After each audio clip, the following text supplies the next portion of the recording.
Could I ask everyone to please stand for the pledge? Pledge allegiance to the flag of the United States of America and to the republic for which it stands, one nation, under God, indivisible, with liberty and justice for all.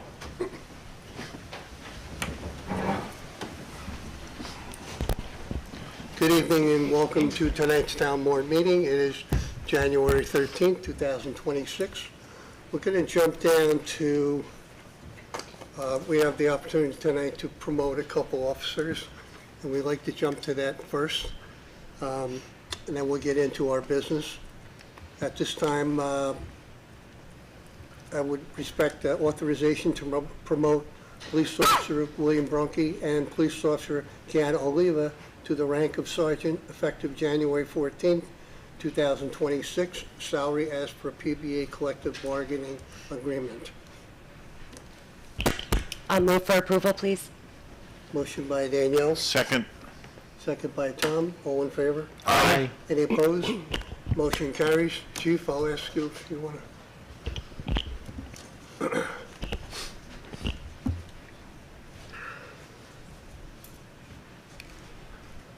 Honorable Town Board, ladies and gentlemen, thank you for the opportunity. Thank you for skipping us around so that we didn't have to stay. It's a happy occasion tonight, but I want to just make one side note first, if I could.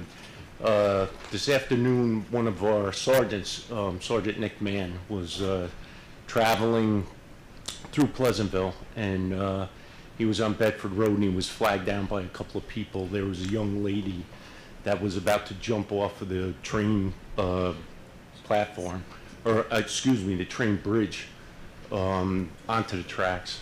Young girl, and he jumped out and grabbed the girl with the assistance of the two civilians. I didn't see the video yet, but it was fantastic work. That's the kind of work that that these officers, men and women, do on a daily basis. So we appreciate what they're doing every day.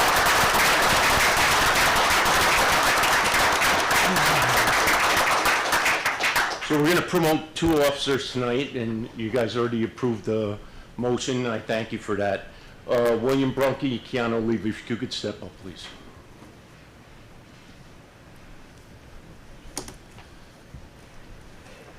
Great. So Officer William Brunke started his career in Mount Pleasant in 2014 as a park ranger for the Parks and Recreation Department, so that's kind of like the farm team. He started with NYPD in October 2015, and he was hired by Mount Pleasant Police January 6, 2017. Since then, he's distinguished himself. He's a member of the Initial Response Team. He's been a Mount Pleasant Police motorcycle officer, which you need to be a little crazy in order to ride a motorcycle for the police department, but we appreciate his hard work there.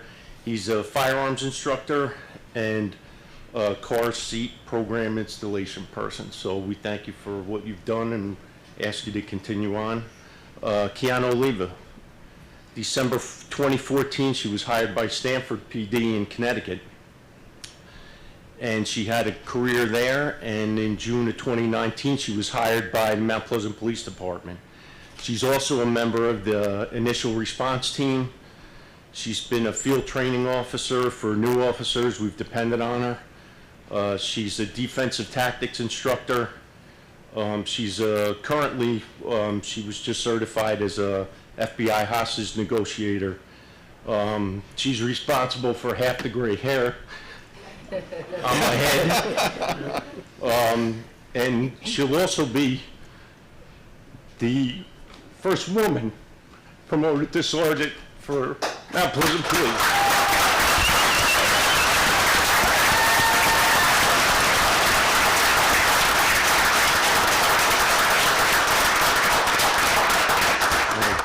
So it's we're gonna ask the supervisor to please and give the oath of office here.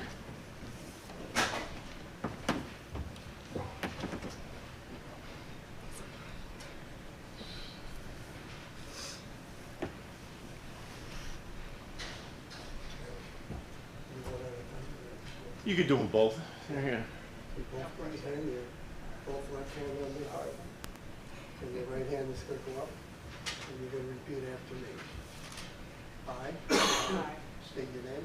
Keanu Reeves, Do solemnly swear do solemnly swear to uphold the Constitution of the United States, to uphold the Constitution of the United States, Constitution of the State of New York, Constitution of the State of New York, the bylaws of the Mount Pleasant Police Department, the bylaws of Mount Pleasant Police Department, and I will faithfully and impartially will faithfully and impartially discharge the duties incumbent upon me discharge the duties incumbent upon me as sergeant as sergeant to the best of my ability, To the best of my ability. so help me God. So help me God. Congratulations.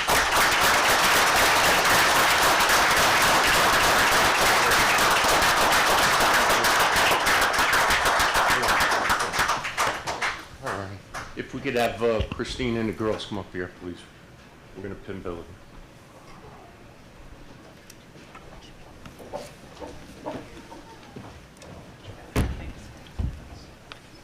All right, I'll leave you that. Don't hurt him. This way. Yep.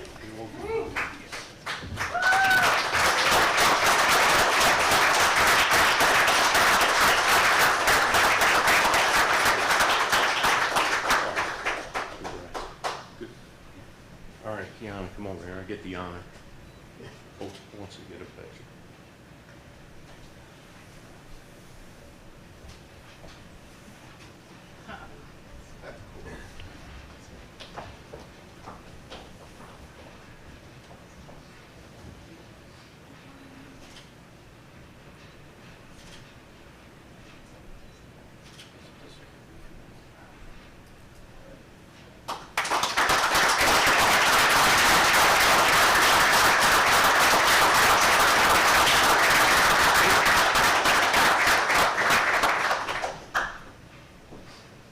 You guys want to come up for some photos there?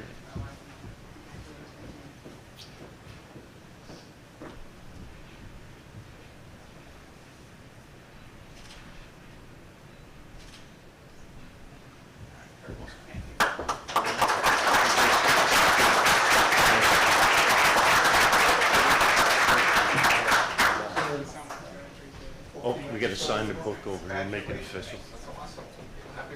Emily, you want Hey, Sarge, you got to sign the book over here and make it official.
You're in.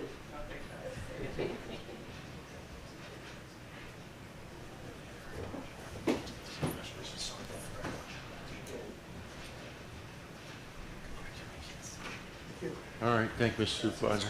Chief, Okay, thank you. they want any more pictures? I can get them outside if you want, or, yeah, this way you guys can do your thing. so. Yeah, all right, well, it's up to you. You guys want to take a picture with the board? Why don't we do that, if you don't mind? Take a picture of our new sergeants with the board. Danny, if you wouldn't mind. All right, you know what, I'm getting in the middle of it. Yeah.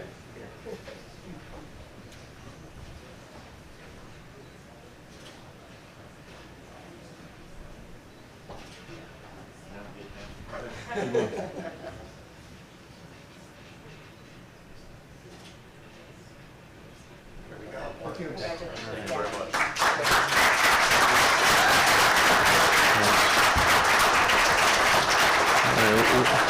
One of the benefits of being first on the meeting agenda is that you have the option to stay for the rest of the meeting if you'd really like to, or we could exit. So if you guys are good, we can head out. Thank you. Thank you very much. Thank you. Have a good evening. Thank you. Okay, good job. Thank you.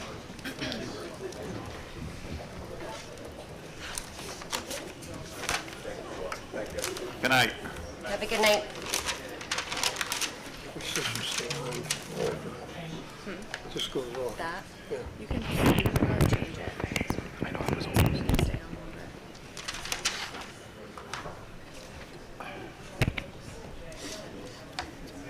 You're gonna read the public hearing? I'm not reading this whole thing though. No.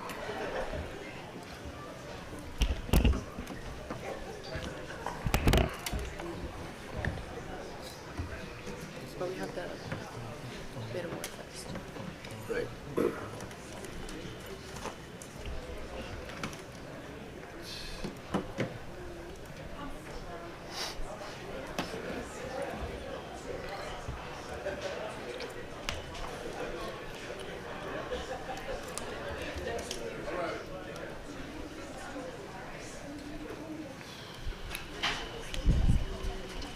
Really? Okay, we're going to move on to the rest of the agenda. First thing on our agenda tonight is authorization to award caustic soda, 25% to JCI Jones Chemicals, purchase order 830-2601. They put it out for a couple of people, but only, well, 2 people responded. JCI Jones was the low bidder, and Cologne Chemical didn't even submit a number, so the recreation, actually the engineering and water and sewer asked us to award caustic soda to JCI Jones Chemicals. Could you speak louder, please? We got a lot of background noise here. Wow. Thank you, Lenny.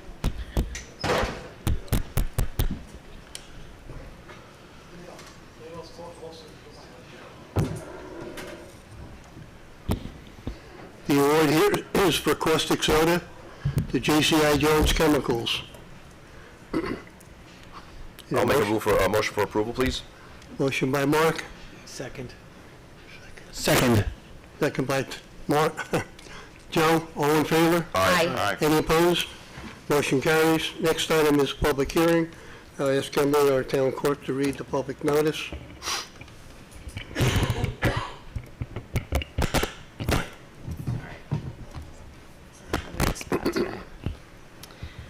Notice of public hearing by the Town Board of the Town of Mount Pleasant to consider adopting a proposed local law amending the town zoning map to adjust the R20 zoning district to cover all of the properties fronting along Greenwood Lane and a few properties along Westlake Drive. Please take notice that the Town Board of the Town of Mount Pleasant, New York shall conduct a public hearing at the Town Hall on the 13th day of January 2026 at 7 p.m. to discuss a proposed local law which would amend the town zoning map established pursuant to Town Code Section 218-5 and amend the boundaries of the R20 one-family residential district to include all of the properties fronting on Greenwood Lane and a few fronting on Westlake Drive as detailed below. And then there's a chart with all of the addresses of Westlake Drive and all of the addresses of Greenwood Lane and some of Westlake Drive. Please take further notice that at the public hearing upon said proposed local law, that an opportunity to be heard in regards thereto will then and there be given to those favoring passage of such proposed local law and also those opposed thereto. At this time, I want to just review that map that's over here so we have a general understanding of what we're doing.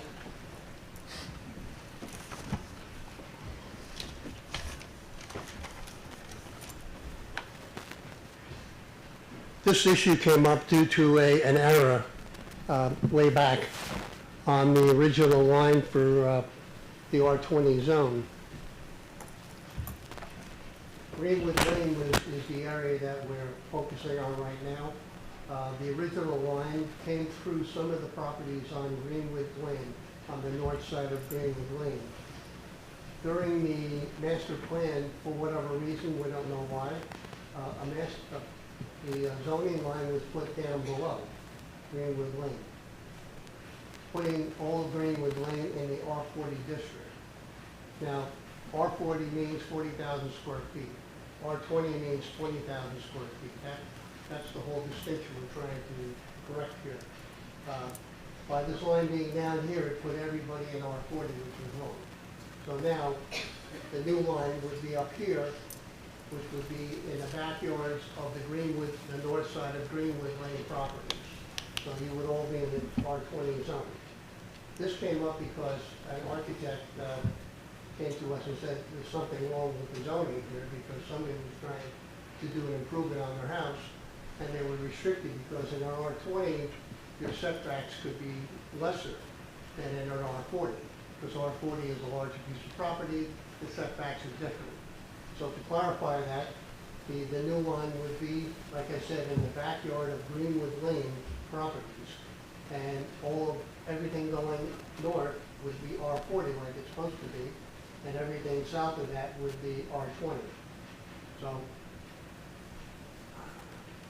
there's benefits to it. There's some people who had some changes done. I know a fence was put up, and technically he thought it was R40. We're not going to make anybody change anything. If you made some changes and you were zoned improperly, those changes will hold. There'll be no changes from moving forward. If you're in this R20 zone, you will follow the R20, and the R40 will follow the R40. If there's any questions, be happy to try and answer.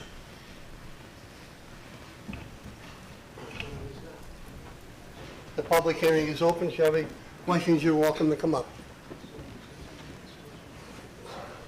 I signed up. Should I come up? If I'm first on the list? Come on up. Okay. How you been? We're good, thanks. You going to sing Happy through New this? Year. Happy New Year. I'm Nathan Resica from 11 Pamela Lane. Just had some questions, issues I wanted to discuss. Pamela Lane? There was 11 Pamela Lane. Okay. But I'm not worried about my street. No, it has nothing to do with Pamela Lane. That's why I Yeah. was just asking. No, I'm This is a about, public hearing. well, there was still whispers about building a lithium battery plant in that building on Wall Street. I hope they're not going to do that because there was another disaster in like Warwick, right, with the lithium batteries. This hearing is on this zoning. Yeah. You're welcome, business from the floor, to bring that up if you like. This is for the people who have questions regarding the zoning. Oh, okay, I didn't. That's all right. So should I let them come first? That would be good. If you Yeah. don't mind waiting. I don't mind waiting. And right now, we have a ban on lithium storage facilities that. anyway, so. All right, I had some more issues, but I'll let other people because they're going to talk Sure. about this.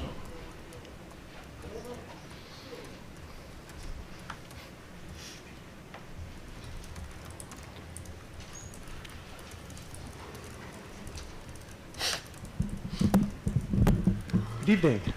My name is Charlie Suture. My wife Fiona McIntyre and I live at 61 Greenwood Lane, and we're joined by a number of our neighbors at Greenwood. Nice to meet you, Supervisor Fulgenzi, members of the board, town employees. I just wanted to share some views on this proposal and to specifically request, if possible, a modification to it that would accommodate some concerns we have just around how it would treat fences in this R20 zone. So first, I do want to also just thank the town clerk, Ms. Costanza. Did I speak with you the other day? When we first saw this notice, we were concerned because we are one of the homeowners that have a fence during this window where there's R40. And so I sent a formal request to understand better the change, and Ms. Costanza very promptly got back to me, explained much of what you said, Mr. Supervisor, and I think it makes sense. I understand based on the treatment of sheds and setbacks why R20 zoning is necessary. What I just wanted to talk a little bit about is what I think could be a concern that I know my wife and I had when we were moving into our home and figuring out the zoning situation, and also a number of our neighbors who are here I know have been interested in, which is how the R20 zone affects having a 6-foot fence across a broader expanse of one's property than just the, as I understand it, the rear yard where you can have the 6-foot fence. So one, as I said, one of the important factors for us in moving in was being able to have a 6-foot fence.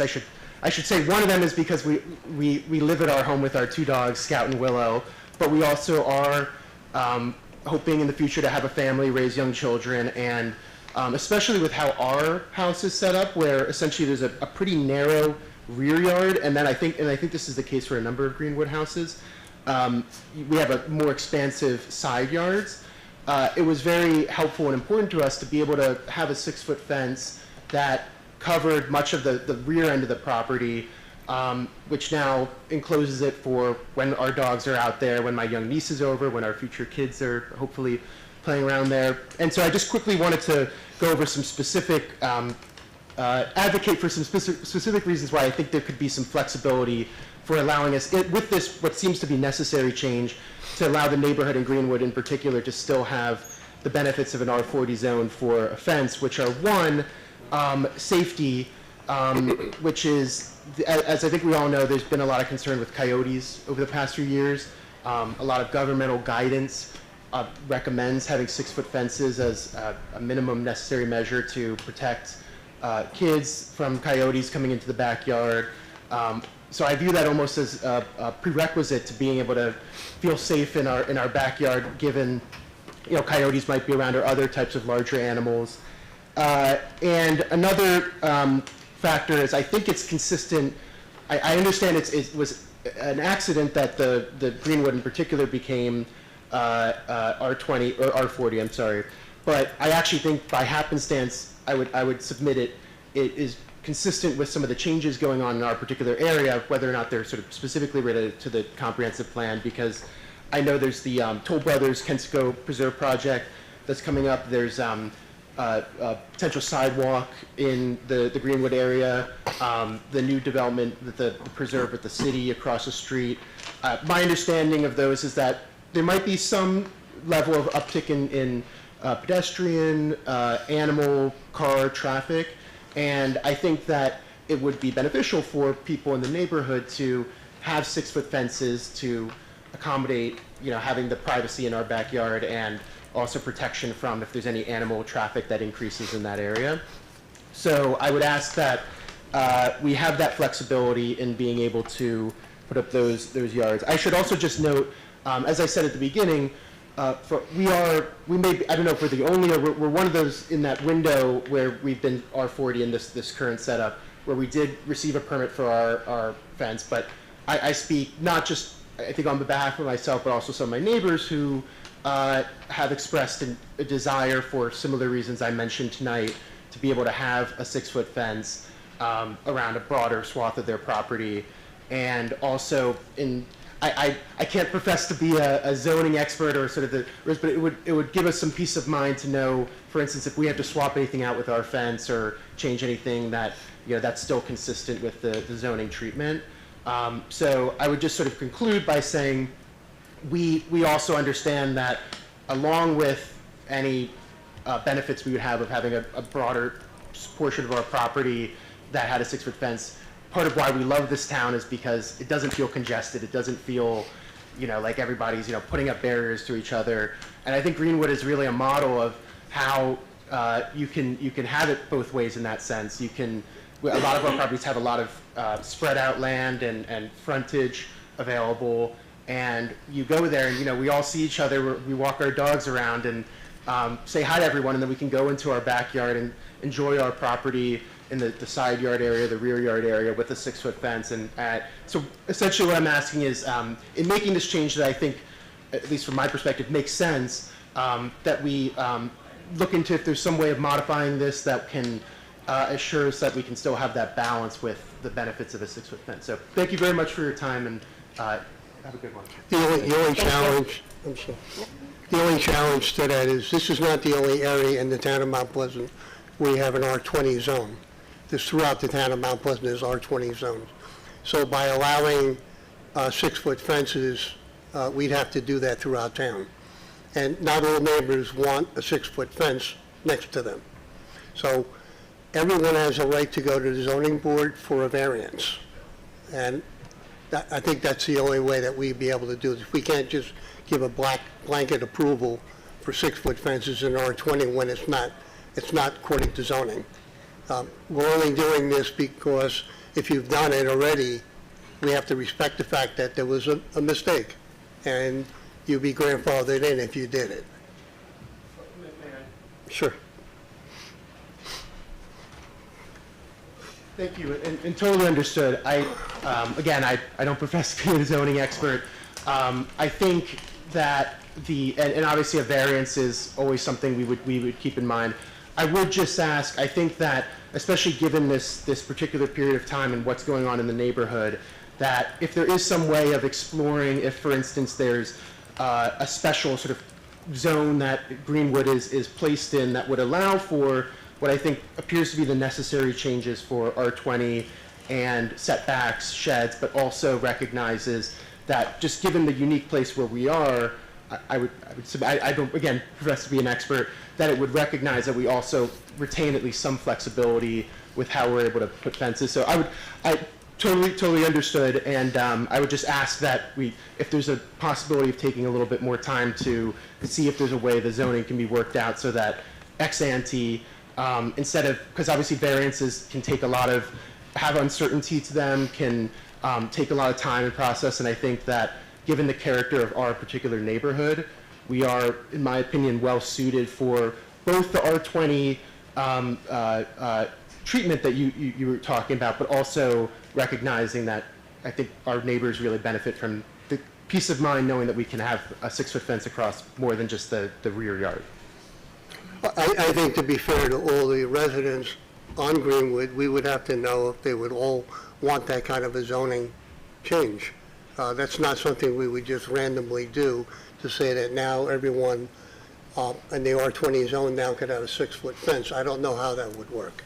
I open it up for the board members if you have any opinions on this. My initial thought, sort of what you said, Mr. Supervisor, that it would affect multiple properties throughout town. It's one of those difficult situations, I guess, where you'd either maybe come up with a petition on your own, perhaps, and I think independent of this, because it would really be it wouldn't be very difficult, I think, to do a zoning-specific change just to one neighborhood. You know, that would be my advice, maybe, to kind of petition folks in town and see, and then bring that up as an independent idea. My thought process is the zoning is designed specifically with very specific parameters for a purpose. And when you buy a house, you research the zoning. What you're asking for from a common sense perspective, it sounds very logical, but like Mark said and the supervisor said, it'd be very precedent setting. Remember, we represent 45,000 people, 27 square miles. When you do spot zoning and you favor one particular neighborhood, then it affects all the other neighborhoods. It would be a domino effect, and it would kind of, it would water down the zoning, why the zoning was established. It's established for a purpose. Those rules and regulations and the parameters of an R20 or R40, they're all written for a purpose. So it's even like what you said, I kind of agree with, but from our perspective, it wouldn't be fair to other residents, and it would be precedent setting. The basis for an R20 or R40 are based on the average square footage of the property, nothing else. And as far as you mentioned sheds, there's no difference between R40 and R20 zoning as far as shed setbacks off property lines. Okay. May I just conclude with one? Sure. No, totally understood it, and I absolutely hear you. I would just say, a number of myself and a number of our neighbors have come out because we do have a keen interest in this, and I hate to repeat it, I'm not a zoning expert, and I'm not in your positions to balance it. Our fence means a lot to us, to a lot of people in our neighborhood. It's a huge reason we have We really enjoy this amazing community that has welcomed us, and anything that can be done to consider this, and, we've come out, we've had our say. I know that, when there's development, there's always things that change, and we have a number of things that are going on near us that I think, warrant consideration of how they go an impetus for allowing us this flexibility, given, a number of these recent developments that, again, I'm not opining on any opinion on them. I think it could be a consequence that it becomes a little more active. So thank you very much. Totally understand your positions, and thank you for allowing me to speak as well. You're welcome. Thank you. Just so you're aware, the sidewalks is something that's put on the back burner. We're not looking for a sidewalk over there. The other thing is the DEP property, they purchased that property, which will always stay green. It will never be developed. So there'll be no further development in that area.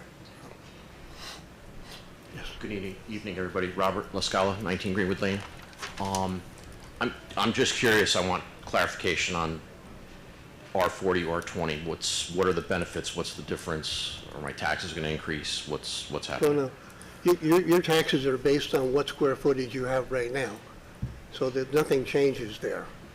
So what am I permitted to, like, I know when I renovated the house 20 years ago or whatever, I had to get a variance to put my addition on because I was over my setback.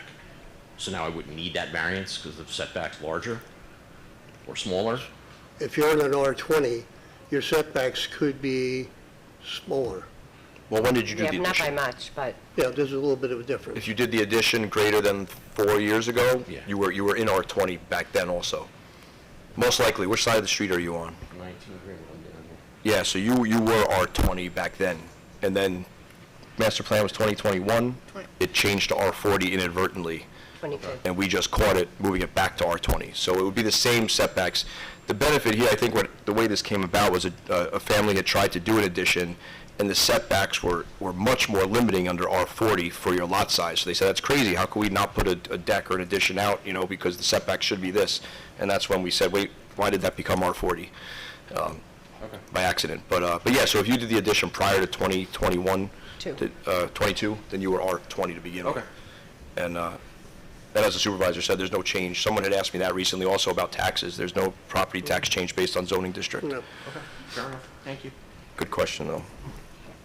I know the other fellow mentioned about talking to your neighbors. I guess you're all over 6 feet tall? Well, if you want to be able to communicate with your neighbors, you only got to be over 6 feet tall. I'm guilty for my Anyone else like to have any questions on this? You're welcome to come up.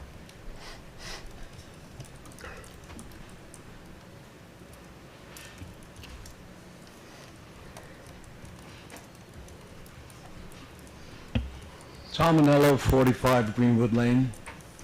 Why are we getting involved in this? If it's been working for all this time, why all of a sudden, no mistakes were going on anybody's part? It was an accident. Why change it? Now, my concern is, I put a shed up about 9 years ago, and I had to follow certain rules. I had to get an architect. Now, suppose, and I was only restricted to the amount of footage I could put in there. I'm thinking if I was on R40, I could have had a bigger shed. No, like I said before. Well, let me finish. Like I said before, there was no difference on a shed, in particular a shed. Same setbacks off of property lines, R40 and R20. Are the same? Yeah. Oh, okay. So how come there's a guy that just built a shed in his backyard where he's got 4 or 5, it looks like he can put 4 or 5 trucks back there? And is this why the reason came up with the architect? Is that the reason? I'm not aware of this. I know we called up many times, and I shouldn't say we. I didn't call. My daughter did. She lives at 21 Greenwood Lane. What's the address? Do you know the address of this? No, it's Big got to be garage? it's got to be an odd number, and it's probably about maybe 15 or 13 On Greenwood? on Greenwood. If you look at that property there, I assume that he got it to put that big garage in the back there was because he was under R40. And that he brought it to your attention when you said to him, or I'm assuming the architect, said, you can't do that because you're an R20. And he says, no, I'm an R40. So he's got a big shed back there under the R40 rulings, and I'm wondering, do I have to give that up? And why just leave everything the way it is? If he could put a big shed back there, maybe I can do that too, if I'm under R40. I think you have it backwards. R40, with your lot size would actually restrict, because it's 15% of lot coverage versus R40, which is 10.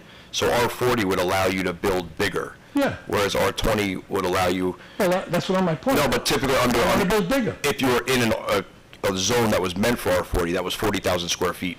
But because your lot size is actually what should be an R20, it would restrict you further than had you That's been only if you R40. change the zoning. No. And I'm not asking you to change the zoning, I'm asking you to leave it alone. Your square footage did not change. The square footage of your property has always been the same.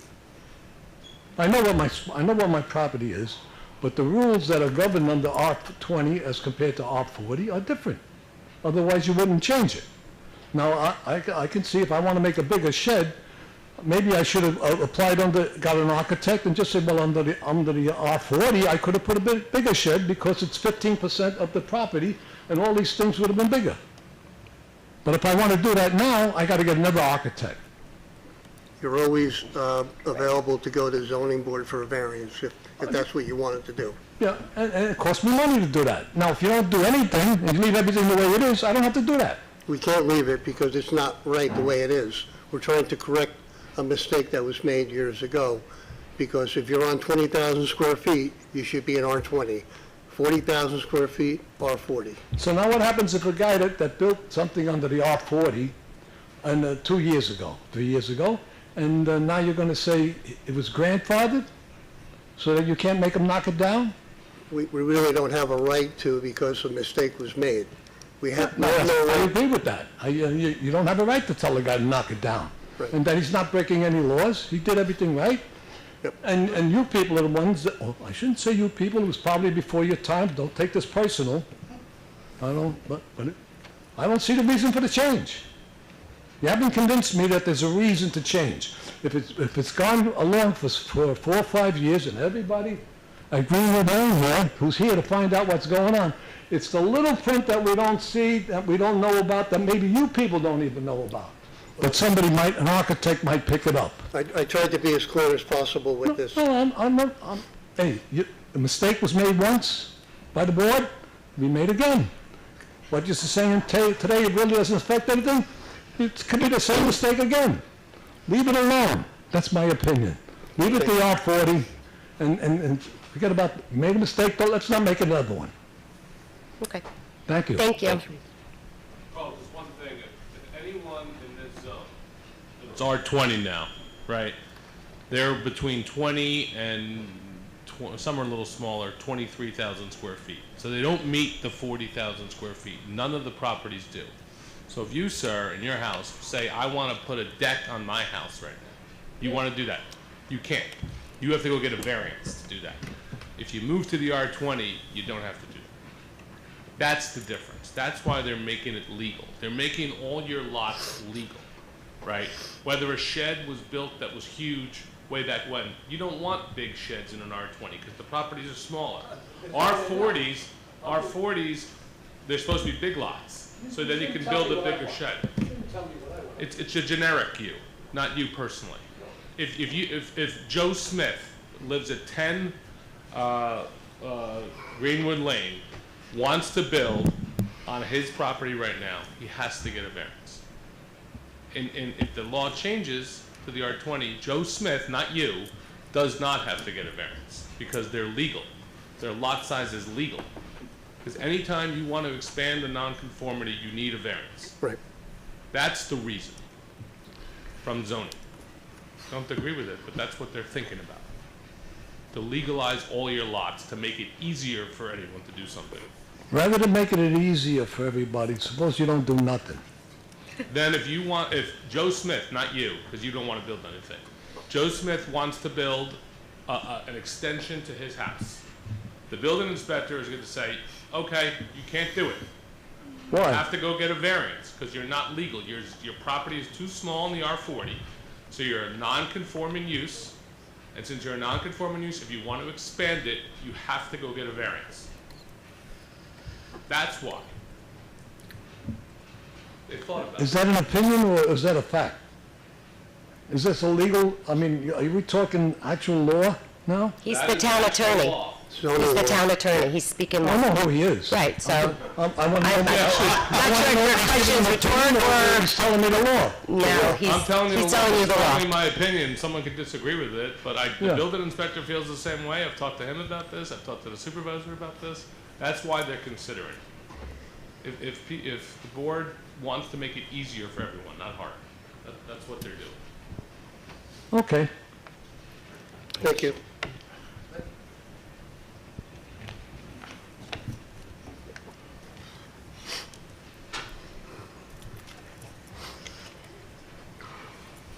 Hey, doing? Tim David on 48 Greenwood Lane. The question I have for you folks is, when you're putting structures on these properties, how many structures can you put on and how big can they be? That's a building department issue. If you go for a permit, you go to the building department, you don't come to the town board for permits or anything like that. You have to go to the building department. They would tell you the size of your addition could be, the size of your garage, your setbacks and everything else. So- That's the purpose of it. So for R20, R40, what's the size of a garage? What's a garage or a shed limited to? I don't know how big your house is. It Well, depends on your lot it doesn't coverage. have- The shed and the garage don't have anything to do with the house. Has to do with the size, it's the We're talking property. about lot coverage, Right, lot coverage. so you have to be careful. Okay. You're limited on the size, I think 250 So, square all feet right, is, so let's just back up a second. How many structures can you put on a piece of property? depends on the size of your home and the size of your property. Can I put, You have to go to the building department to submit plans. listen, you're a contractor here, and you've been a contractor here for years. So you know what the answer is. You can build 5 pieces. On an R20 or R40, can you build 5 structures? Oh, you want me to try to help here? Yeah. In an R40, you're allowed one principal structure, which is the home, and then you're allowed a detached accessory structure. Same in the R20. Right. Then you get details in the locations of them. Again, an R40 is double the size of an R20's property. The detached accessory building can be up to 20 feet in height and same setbacks as the main building. The R20 can be a maximum of 15 feet in height because you don't want higher buildings on smaller lots, and the side lot line are 10 and 25 feet for the building. Right, so would the 15 or 20 feet, would that include the peak of the structure? That's a very detailed question on how they determine height. I don't do that. Okay. That's done by the building department. So, okay, you can go 15. Depends on the roof, I think. So for an R20, R40, you can go 15 or 20 feet, whatever. How deep can you go? The setback in the rear has to be the same as the main building in the R40, Right. which is, the side yards in an R40 are 25 feet, Darius. at least 25 feet, and the rear is 50. So it has to be, can't be on the property line. In the R20, it's 10 on the side and 25 in the rear. Okay. So for a garage or a shed, is there a maximum in terms of square footage? There's a maximum square footage on, I don't know if there's an FAR. I think a shed is about 250 square foot maximum, I believe. Yeah, In an floor R40. area per dwelling unit, R40. same as the R40 in both. R20 and R40 the exact same. Okay. So this structure on Greenwood Lane that Tom referenced earlier, I mean, it's not a shed. It's a huge, at minimum, it's a huge garage. And there's multiple trucks back there. And who knows, I mean, it's got garage doors on it. Who knows what it will be used for eventually and stuff. So it just, when you look at the neighborhood, you say to yourself, to a certain extent, how is this ever permitted? I'm questioning it too. I was told about it the other day. Is that 15 Greenwood? Sounds about, Yeah? 15, 1-5. I'm going to check it out. you know, because you have one neighbor do that, and you're not gonna have to worry about 6-foot fences and stuff like that. You're gonna have to worry about people. It's gonna look like, and if anyone here is from Queens, I apologize, but it's gonna look like Queens. But just because somebody did it wrong doesn't mean everybody else could do it But, wrong you know, also. here's the question. Some of my neighbors are here, and the question is, how was it built? How did it get that far? I have neighbors here who put roofs on recently, just had them redone and stuff. Didn't change the roof lines, nothing, just had them reshingled. And the town came by looking for permits. Yep. So they can find a house, having a roof put on it, that takes a day or two. But yet some guy puts up a structure for 12 months, and nobody sees it. No, believe me, we're gonna look into it. Well, but, you know, but here's the problem. If it's illegal, let's say it's illegal, what are you gonna do? There's nothing you're gonna do. I don't know what we do. Well, There's a couple things, if it's illegal, there could be a violation issued. There can be a requirement to get it legalized. If it's illegal in terms of coverage, in terms of setbacks, and it can be potentially with a court order to be brought down. So there's a lot of options. We have to look into it. The R20, see in the R40, there's a lot bigger property, so you'll see bigger structures probably for sheds. So I don't know when this was built or what happened. But the thought process is that this neighborhood should not have that. right, right. And that's why they want to go back to what it should be And- after the mistake. And for the most part, they just finished construction on it, or maybe it's still in the final, I don't think still in the final processes and stuff. But, I can't believe it's not being- nobody would call this a shed. Well, let's take a look and see what it is. I actually drove around there on Saturday and I couldn't find it, but I may have had the wrong address, so now I'm gonna look for 15. Yeah, okay. Thank you. Thank you.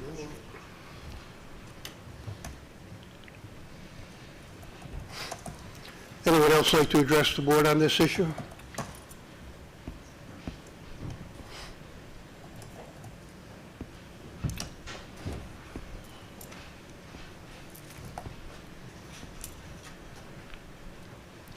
Hello, my name's Jen Porcel. I live at 210 Westlake, and I agree with putting it back to what it legally should be, but I do, like Charlie mentioned, some kind of exception I feel should be made for the area because of this mistake.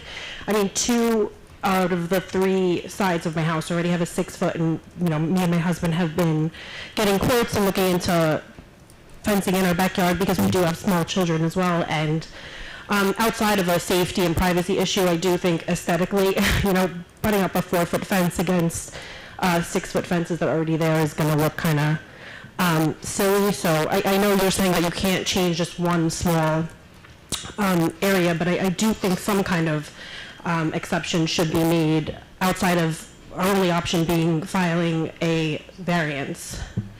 Because I do feel like looks-wise, it's going to look a little silly too, and it really does not offer any privacy in our yard. So that's it. I can understand that, but like I said before, if we make an adjustment in this R20 zone, we have to adjust it for the entire town. But I mean, I think because there was a mistake made that was out of our control, like you know what I mean? Like I feel like some kind of exception, like R20 star our area, so that my only option is not going to file a variance to put up this fence.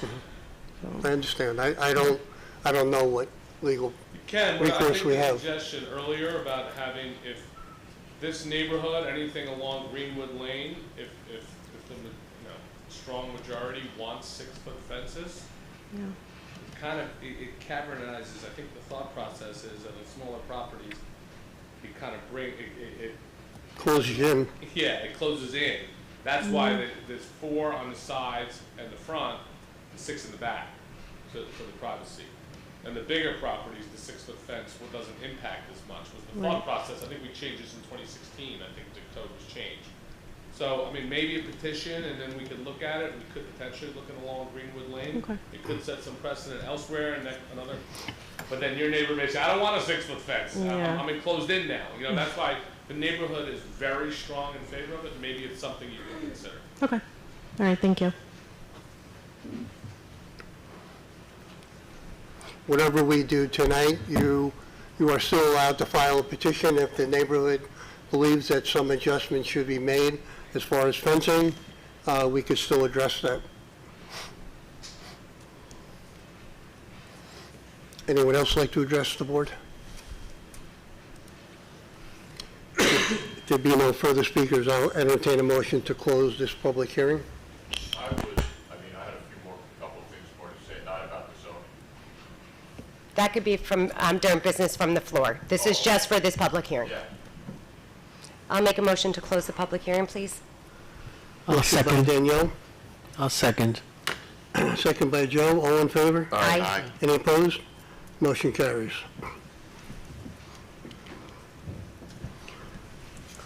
The board has a right to approve this zoning adjustment, and that would be, we would go to Resolution 4726 would be our next resolution. I'll make a motion to Adopt. the change back to R20. I will second that. Motion by Mark, Second. second by Tom. All in favor? Aye. Any opposed? Motion carries. Thank you. Have a good evening, thank you. 4726 approved.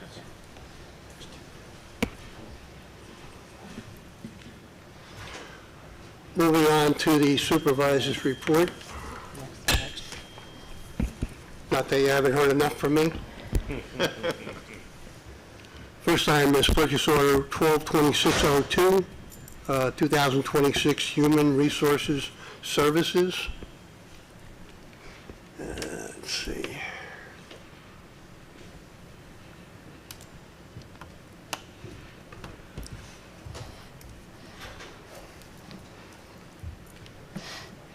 This is public sector HR consultants. We have an excellent HR person handling our HR services in the town of Mount Pleasant. It's been a blessing having him handling union issues, employee issues, everything. This will be a 12-month agreement starting January 1st, 26 until December 31st. The specific services are outlined in our contract, which have continued. The cost has not changed. The total cost is $69,000. I'll move for approval, please. Motion by Danielle. I'd like to second that, please. Motion by Tom. All in favor? Aye. Any opposed? Motion carries. Recently, we had a discussion on the CSCA white-collar collective bargaining unit. The membership have agreed, and if town board agrees, it would allow me to sign their collective bargaining agreement. I'll move for approval. Motion by Mark, I'll second. second by Joe. All in favor? Aye. Any opposed? Motion carries.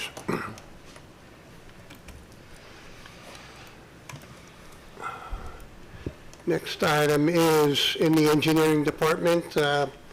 Unfortunately, Susan Closey had retired, a great asset to the towns and the engineering department. She retired, and this gives us an opportunity to promote Gianfranco Affronti he's a junior civil engineer, to assistant civil engineer, effective January 14th, 2026. This promotion is based on the vacating of the position due to a retirement. I'll move for approval. Motion by Joe, Second? second by Danielle. All in favor? Aye. Any opposed? Motion carries.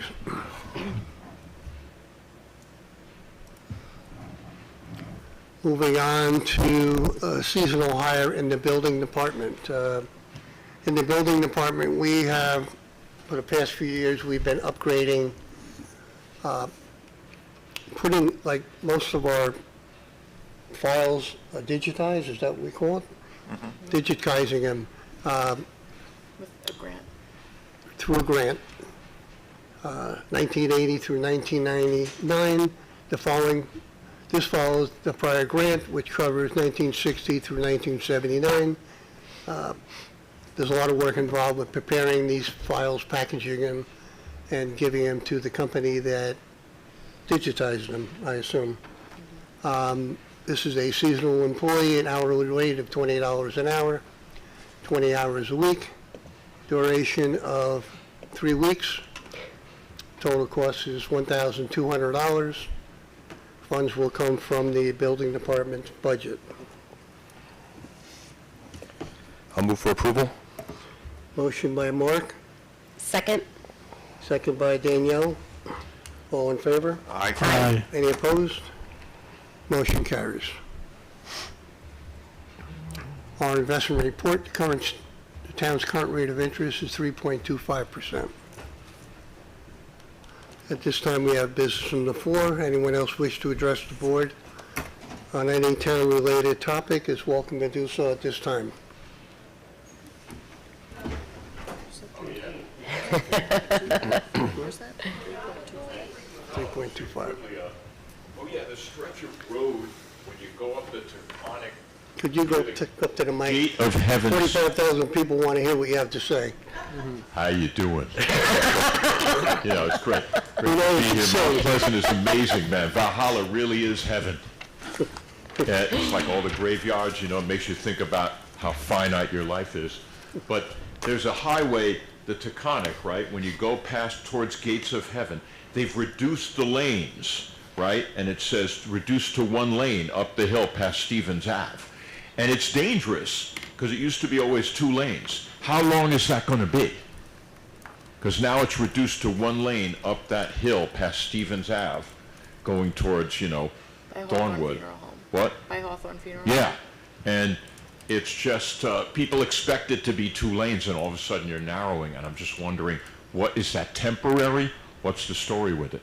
Or is that something for the highway department? It was 2 lanes. 4 lanes, It was 2. What? They with narrowed 1 it. in each. Right, but it seems like I don't see anything being done, and it just stays that way. We And it's Maybe like a dangerous, turning lane?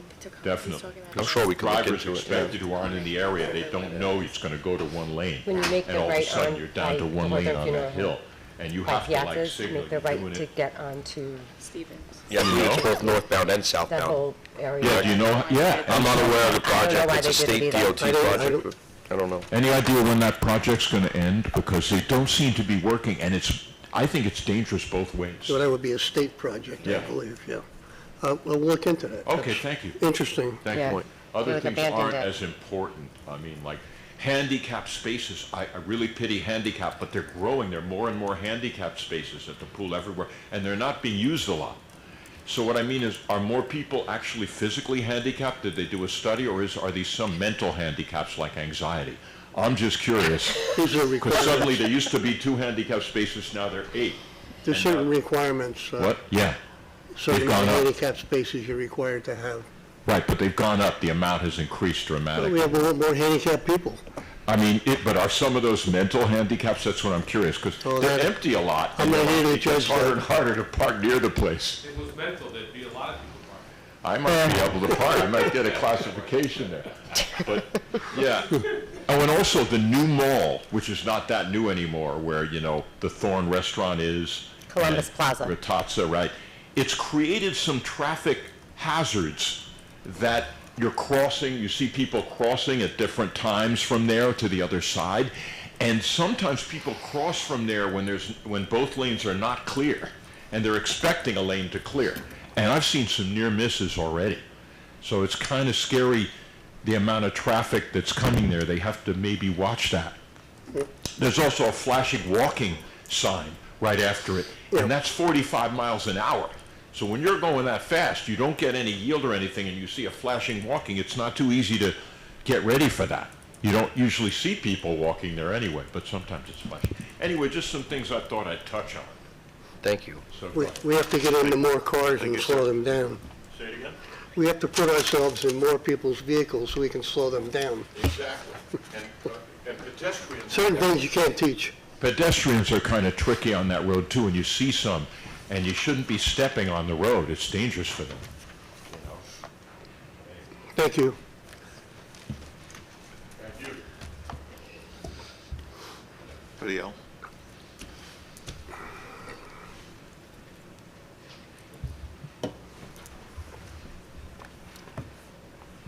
Good evening. I'm Maureen Petrie from 748 Sleepy Hollow Road, And I have 3 points about the 715 application before the planning board. The first one is about the accessory dwelling part of the application. The applicant requests, and this goes to your spot zoning point, the applicant requests that all units be given a blanket permission to have an accessory dwelling unit rather than have people apply, individually for it. So I just wanted to bring your attention to that. That makes no sense at all to me.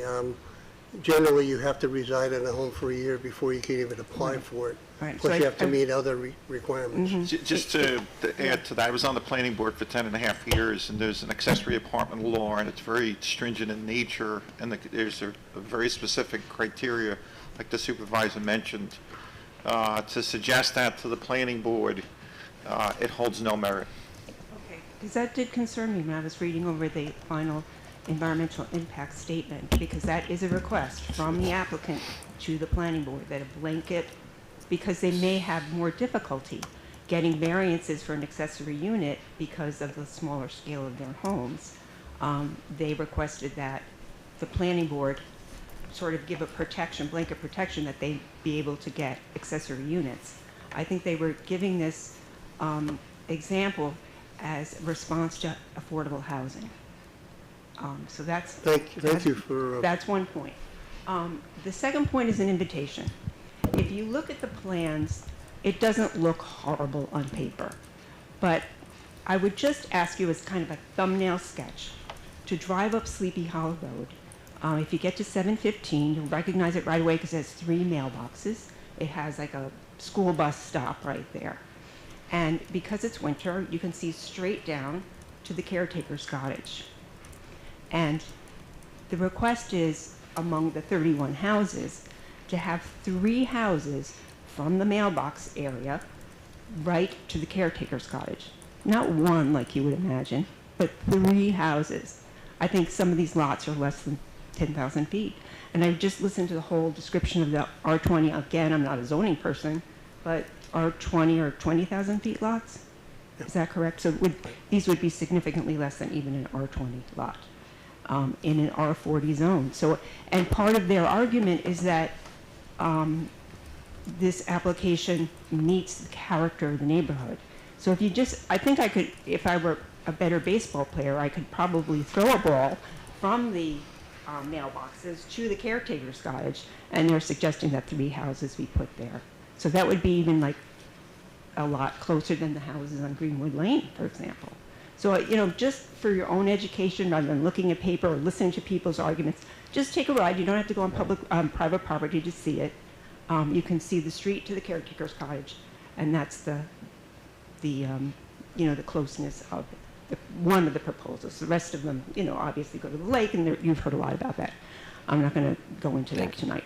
And my third point is, as part of the application, the applicant was asked by Mr. Cleary to get clearance from the Ossining Sewer District to hook up to service these proposed houses. He didn't respond to that directly. He didn't say what Ossining's Sewer District response was. But he did, or whoever prepared the application, did 3 alternative sewer suggestions. And one of them is creating a new sewer district in the town of Mount Pleasant, with 3 suggested places of hookup, one being out to the hospital, one being a hookup through Sleepy Hollow, and what was the third hookup? Mechanical. One hookup through Mechanical. And of course, this means you have to go across 448, you have to go across 117. This is like, a major situation, and requires a new forest main. So I wanted to know, has there been discussions with the applicant about a new sewer district, or? No. No, at this point. Any application for sewer connections has to go through the Board of Health also. Yes. So they have to approve it also. So it's not Okay. just, okay, we're going to let you connect. Okay. It's a lot to it. Yeah, so I just wanted to bring that up. That was part of the application. It was a question that I had. And again, I invite you to come see it. I mean, obviously, we can't go on private property, but you can see from the road the distance where they're suggesting 3 houses to the caretaker property. And that's just a thumbnail sketch of what the further huge development is suggested. So thank you for your time. Thank you. Thank you.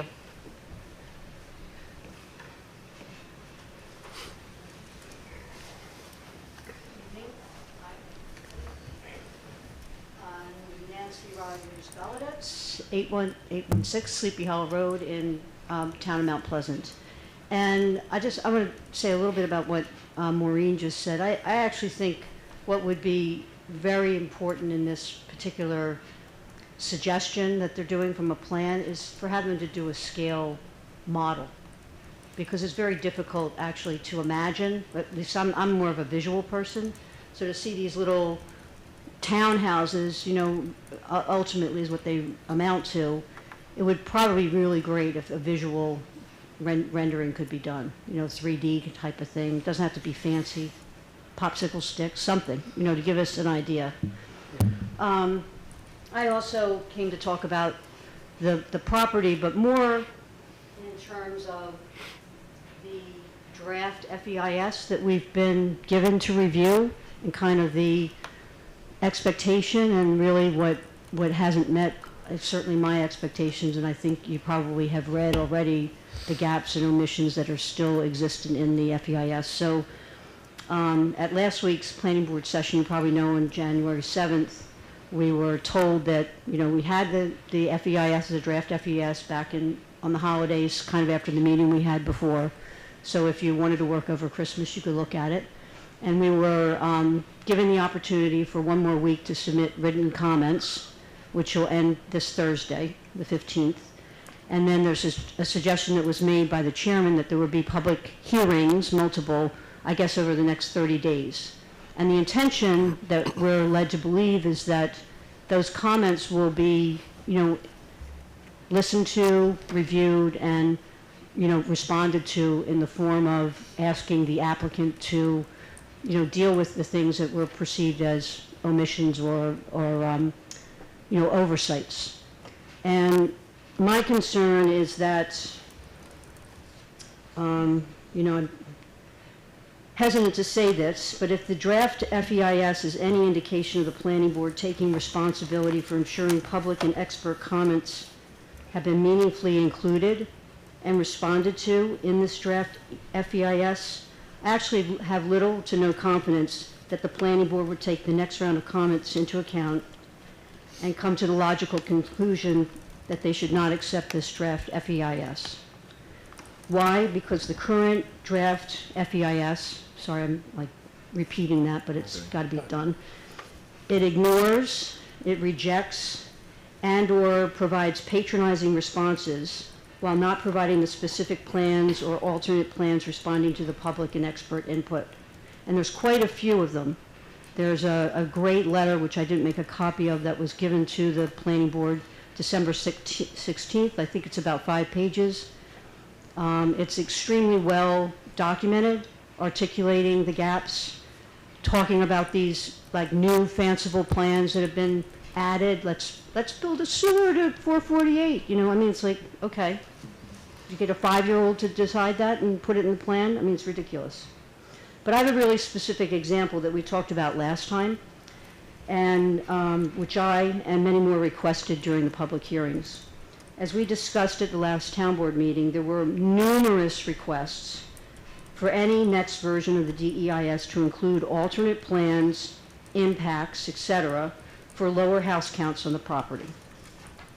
Carl, to your point at the last meeting, well, what should it be? You know, what can we come up with? I asked the same question because many people were just saying fewer houses, and I'd like to be a little bit more exact than that. So I decided to define this, or take a crack at defining this, so the planning board would have a starting point to direct the applicant to start from. I took the starting point applying the New York State Town Law number 278, which a lawyer brought to everyone's attention during the hearings, and made a lot of sense to me because I was struggling with this 31 houses squished into 7-8 acres. It didn't make any sense. It took years for me to figure out why, and this was this law. And the law states that for a cluster subdivision, that the defined number of homes of the conventional layout should conform to the local codes before establishing a lot count for the cluster subdivision. And the town's own cluster subdivision states that they are applying the New York State Town Code as well. We have that in our own town code, says, you know, do this as well. What's that mean? You can't pretend the thing is flat, which was what was done in the very beginning. Let's pretend it's a flat football field, and then we'll determine, I'm going to go over a little bit if that's okay, like 3 minutes. That's the count. That's not the way it's supposed to work, and this makes more sense, right? Deduct steep slopes, deduct the wetlands, deduct everything. So I did that. And I took some other things, and actually, in fairness, the applicant had taken the wetlands out and things like that. I don't want to pretend they didn't ignore everything, but they did, you know, fudge this a bit. So I took what the acreage is, this 36.8 acres, and used the applicant's acreage about these specific things that should have been deducted. Excessively and very steep slopes. There's a suggested conservation easement, which still is in the plan by the applicant, which was dismissed by the Westchester Land Trust as unworkable. They misidentified trees. The applicant misidentified trees to be removed, which were classified as being in peril, so endangered. And there was a little bit of impervious surfaces, obviously, because most of it's rock. And the net result for a starting point for alternate lower house count, 4 buildable acres, which is actually what's been the buildable house count for 40 years in the Coleman family that's owned the property. And in addition, in order to ensure that the planning board could evaluate, say, the best inflection point, because, I mean, 4 houses, that's the starting point. Honestly, that was the starting point. I specifically requested and hoped that the planning board asked for plans at 1-home increments. Okay, a little bit of work, I understand, but 5, 6, 7 to find the best sweet spot for the articulated environmental concerns, the town, and the applicant. You know, there's 3 players. There's probably a 4th, I can think of it. But it seems to me it's a methodical equation that could be done to find that sweet spot that would make a lot of sense. The response in the draft to FEIS, not one alternate lower house count plan was submitted. Not one. Not even a throw me a bone. Nothing. Very insulting. And I use that word advisedly because I was really kind of shocked, actually. It was really an insulting oversight.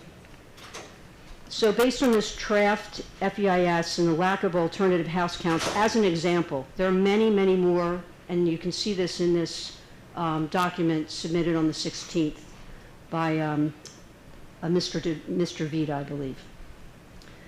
It appears that the planning board is not taking responsibility to provide the applicant with the necessary direction. I think that's their role here, to represent the constituents. I understand we're balancing a lot of things, but it's insulting to invested all this time, not just me, many, many people, for many, many of our suggestions and really legitimate requests to be not even taken into account.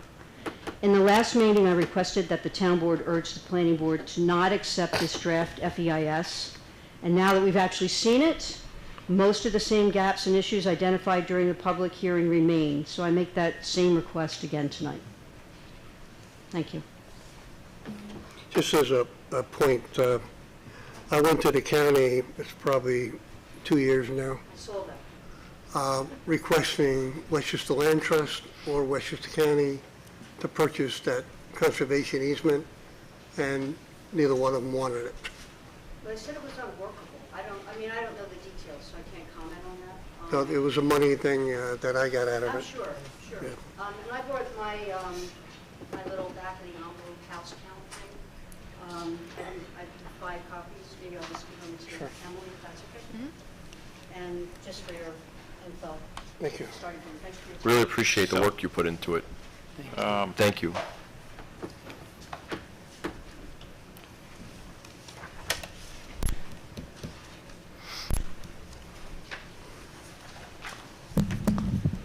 Good evening, everybody. Good evening. Carlo Valente, Hawthorne. I'm going to give you guys some visual aids, better understand what I'm talking about.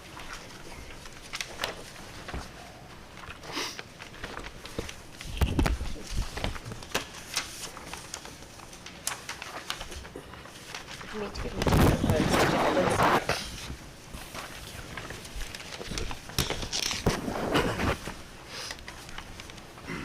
you guys are looking at 500 Commerce Street, and you have plans that have been approved by the planning board, which are stamped in the upper left-hand corner, along with some elevations, and you also have as-built conditions in the second packet.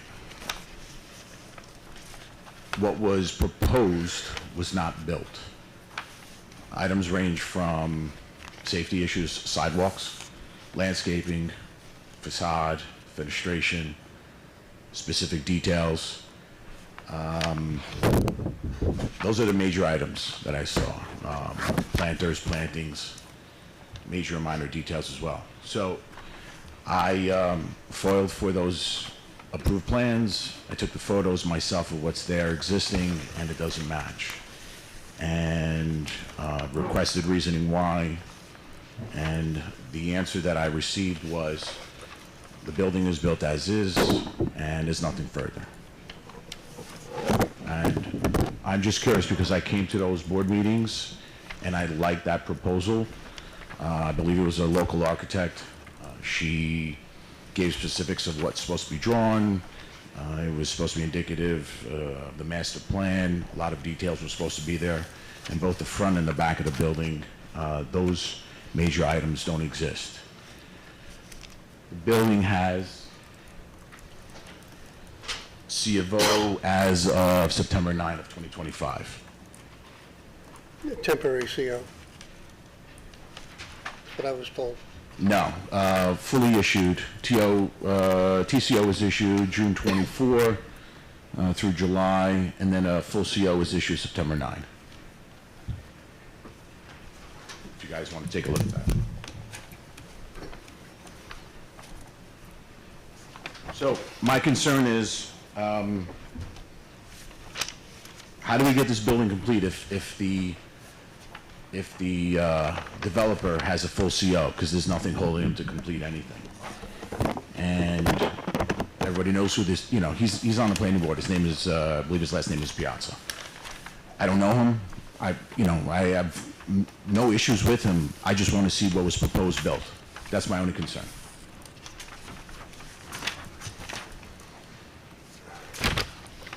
I don't know what the next step is, so that's why I came here.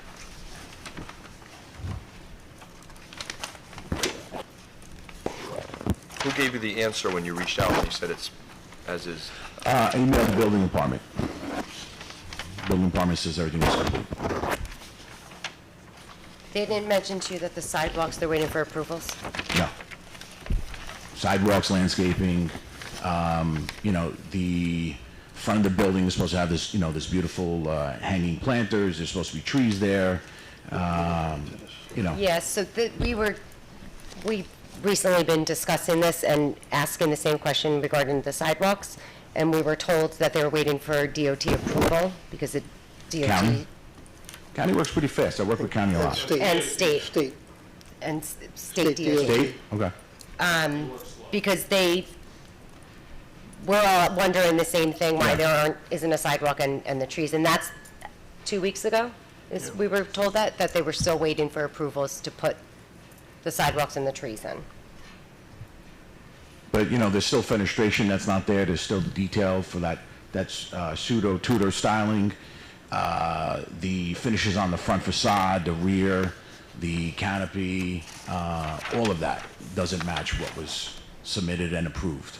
There were no resubmissions for reapproval. So my concern is, the guy's got a C of O. It could be rescinded.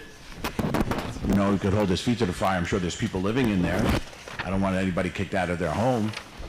But how do we make what was proposed come to fruition? Did the building department comment on the finishes? Nope. Just no comment at all? No comment. Could be Architectural Review Board. Pick that up now. I don't know, would it have gone in front of them? I don't know if they approved any changes to it or not. The information I received was everything was approved administratively at the building department.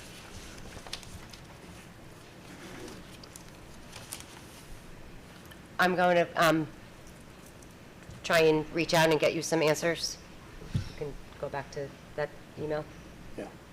And I'll respond on there. Not finished has still not been approved by DOT. Being DOT right away has not been approved by DOT. Right. So nothing can be constructed. We're talking about this for 6 months. Right. But he's The also, sidewalks, the planters, whatever other approvals. right. Finishes, something different. I don't know if it's different or not. Maybe one from the next. Yeah, I don't know. I'll have to ask them and Okay. get back to you. Sure, wonderful. Can I have that copy? You can keep all of that. I got copies. Thank you. Thank you, Carla. Thanks.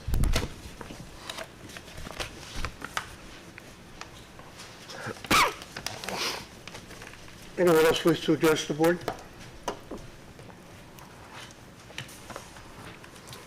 We'll move on to our town clerk's report. Anxiously waiting, I know. Thank you, Mr. Supervisor. Good evening, everyone. Town Clerk's Report, Town Board Meeting, January 13th, 2026. Received and filed the 2025 Continuing Judicial Education Certificate of Completion for Mark Rubio Jr. Received and filed the Town Historian 2026 Annual Report, the Oaths of Office from the Hawthorne and Valhalla Fire Districts, a new address for 24 Pecanico Lake Road, which was subdivided from 399 Old Sleepy Hollow Road.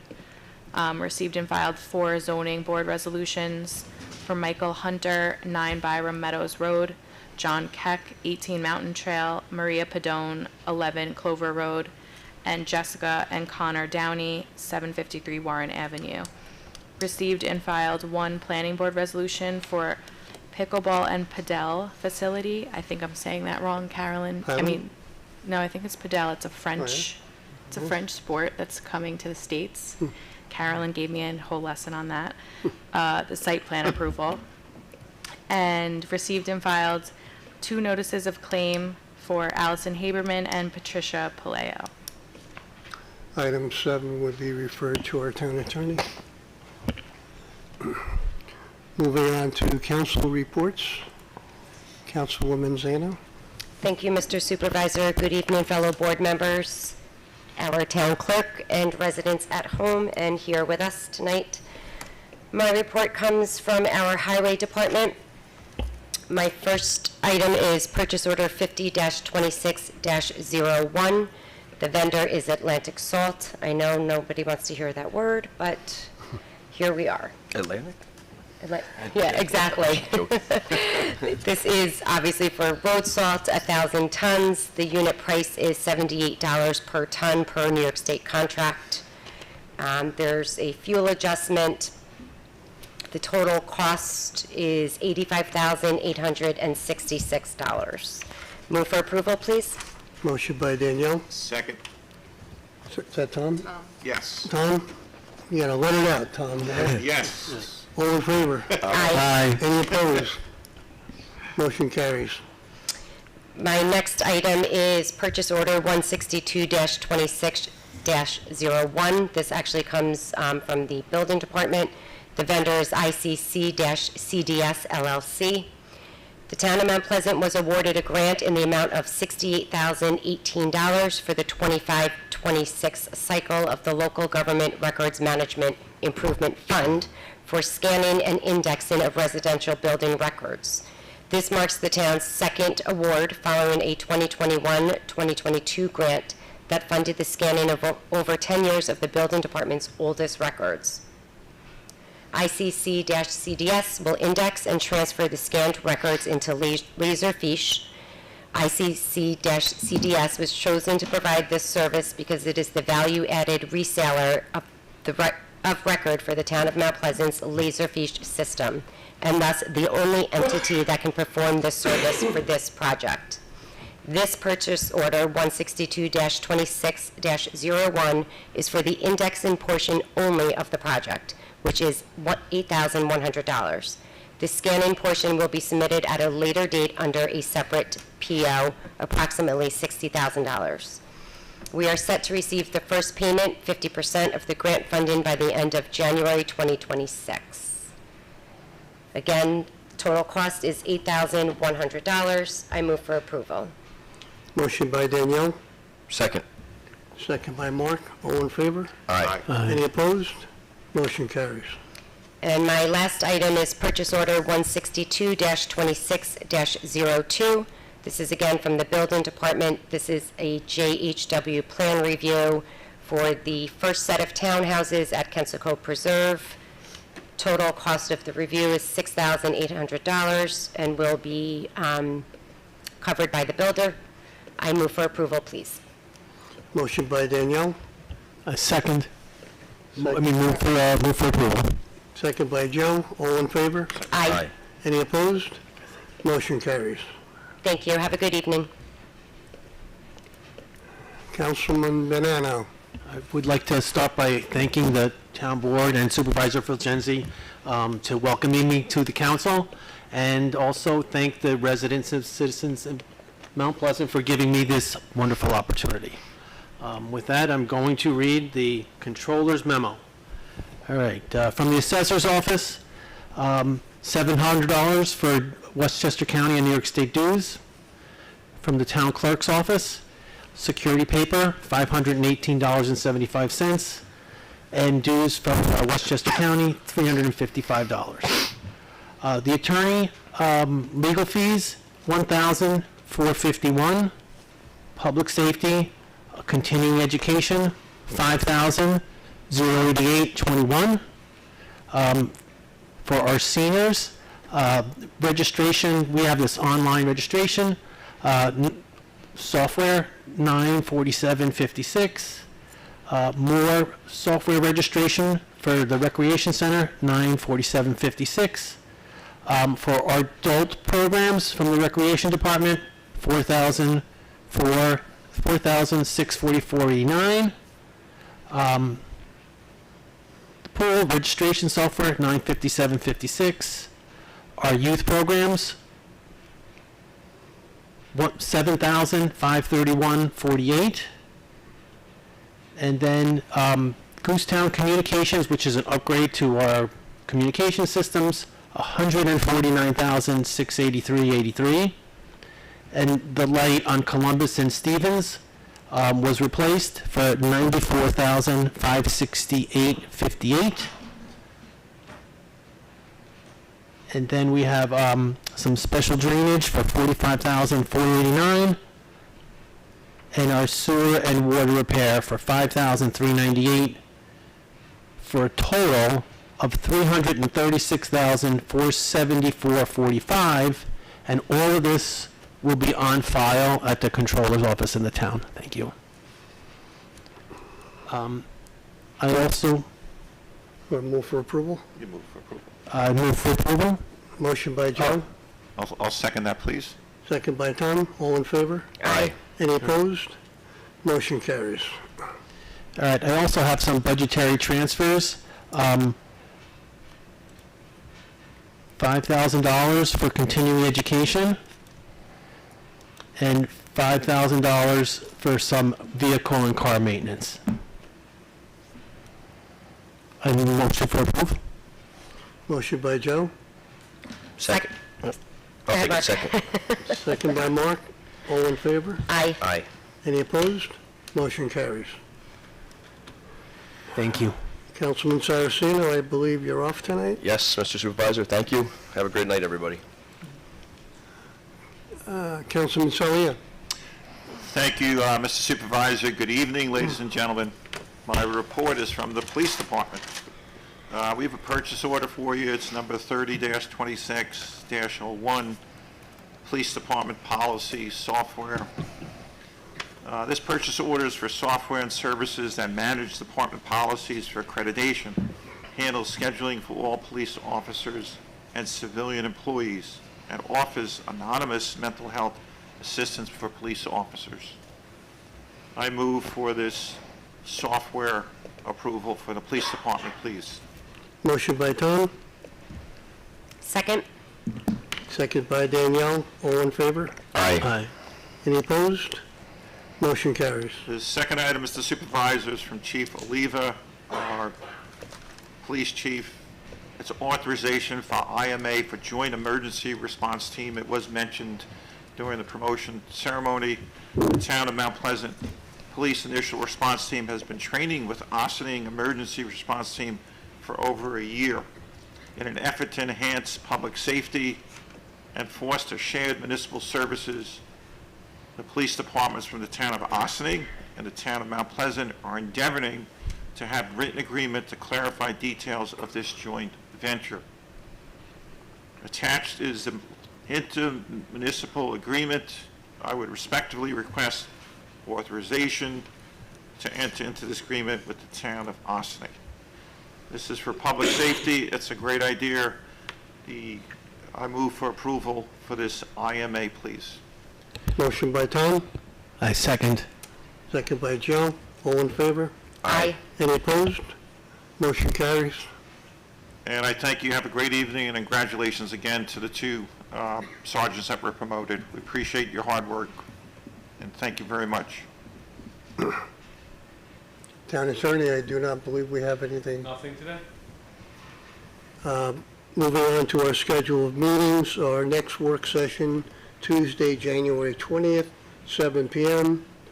Business session, Tuesday, January 27th at 7 p.m.